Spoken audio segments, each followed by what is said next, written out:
It's really difficult to think about how to talk about therapy in just a few minutes. So I thought that looking at some of the things in the office here might be one way to do that, to show something about how I think about therapy. This picture was painted by the Brooklyn artist Astrid Cravens. It's inspired by Dante. There's a part where Dante, following his guide Virgil, emerges, climbs out of the inferno and comes into a space where there's air and they can see the stars. The figures could be on an island or a mountaintop or a peninsula. And I think of therapy as a kind of secluded, protected, secure space in which my client and I can reflect together on where they've been, where they are, and where they'd like to be going, and especially on what it all means. This photograph is by the Milwaukee photographer Paul Calhoun. It's taken in the Republic of Georgia. A boy ascends a steep flight of stairs. They're ancient stairs, and he's coming out of the darkness and into the light. The associations with therapy are pretty obvious there. We have to step up.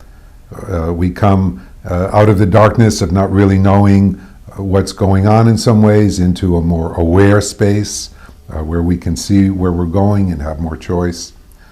And there are ancient and modern parts of the human experience, and that certainly comes into therapy. This is a Sufi contemplation figure.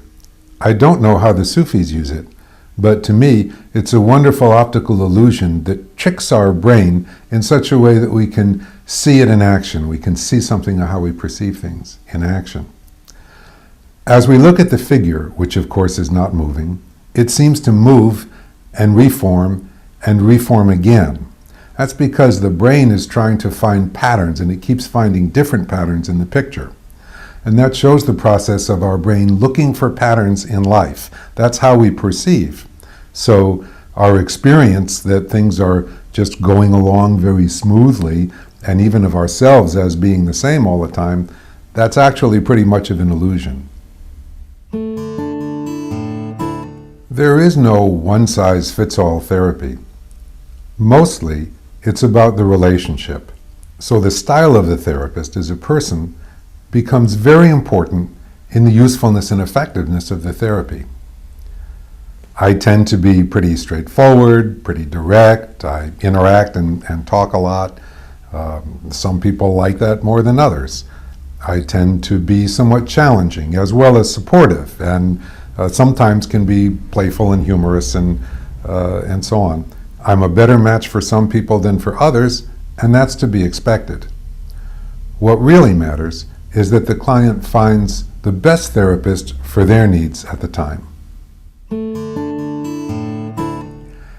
Astrid Cravens sent me these lines of poetry translated from Dante. My guide and I came on that hidden road to make our way back to the bright world, and no wish to care for any rest. We climbed, he first, I following, until I saw, through a round opening, some of those things of beauty heaven bears. It was from there that we emerged to see, once more, the stars.